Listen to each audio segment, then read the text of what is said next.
రాజమండ్రికి సమీపంలో ఆత్రేయపురం మండలంలో ర్యాలీ అనే గ్రామంలో వెలిసిన పుణ్యక్షేత్రమే ఇది జగన్మోహిని కేశవస్వామి ఆలయం. ఈ దేవాలయాన్ని చోళుల కాలంలోనే నిర్మించారు. మూల విరట్టు ముందు భాగం కేశవస్వామి, వెనుక వైపు జగన్మోహిని రూపం ఉంటుంది.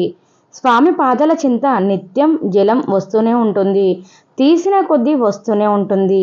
ఈ ఆలయం ప్రాంగణంలో శ్రీదేవి, భూదేవి, నారదుడు, తుంబుర, రంభ, ఊర్వశి, కిన్నెర, కింపురుష, గోవర్ధన గిరీశుడైన ఆ శ్రీకృష్ణుని, ఆదిశేషుని, గరుడుని, గంగా విగ్రహాలు చూస్తే శిల్పకళ చాతుర్యం ప్రకటితమవుతుంది.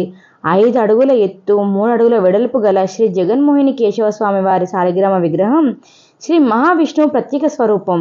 ఈ విగ్రహం ఏకశాలిగ్రామ శిలతో తయారైంది.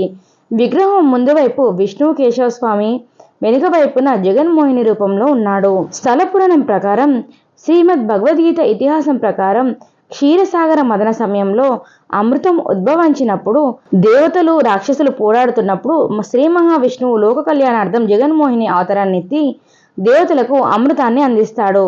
జగన్మోహిని అవతారం సమయంలో మహేశ్వరుడు జగన్మోహిని చూసి మోహితుడై ఆమె వెంట పడగా వారి సంభోగ ఫలితంగా అయ్యప్ప స్వామి జన్మిస్తాడు. మోహిని స్వరూపైన శ్రీ మహావిష్ణువు కొప్పు నుంచి ఒక పుష్పం కింద పడుతుంది. ఆ పుష్పం కింద పడిన ప్రదేశమే ఇప్పటికీ ర్యాలీ అని చెబుతుంటారు. ర్యాలీ అంటే అర్థం పడడం అని. ఇక ఆలయ నిర్మాణం విషయానికి వస్తే 11వ శతాబ్దంలో ఈ ప్రాంతానికి అప్పటి చోళరాజ విక్రమదేవుడు వేటకై వచ్చి అలసి ఒక పెద్ద చెట్టు కింద సేద తీరుతూ నిద్రపోతాడు. శ్రీ మహావిష్ణువు కలలో కనిపించి రథం యొక్క మేకు కింద పడిన ప్రదేశంలోనూ భూగర్భంలో తన క్షేత్రం ఉందని చెప్తాడు. ఆ మహారాజు శ్రీ మహావిష్ణువు చెప్పినట్లుగా ఆ ప్రదేశాన్ని తవ్వి చూడగా జగన్మోహిని కేశవస్వామి విగ్రహం బయటపడుతుంది.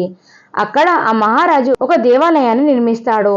1936 సంవత్సరంలో ఈ గుడికి ప్రాకారాలు నిర్మించబడ్డాయి. ఈ ర్యాలీ గ్రామంలోనే జగన్మోహిని కేశవస్వామి ఆలయానికి ఎదురుగానే శివాలయం ఉంది.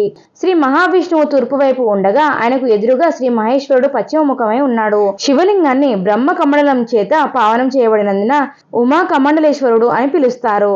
ఇక మనం ఎలా వెళ్ళాలి అంటే, రాజమండ్రి నుంచి 40 కిలోమీటర్ల దూరంలో, అలాగే కాకినాడ నుంచి 74 కిలోమీటర్లలో, అలాగే అమలాపురం నుంచి వెళ్ళాలంటే 34 కిలోమీటర్ల దూరంలో ఉంటుంది.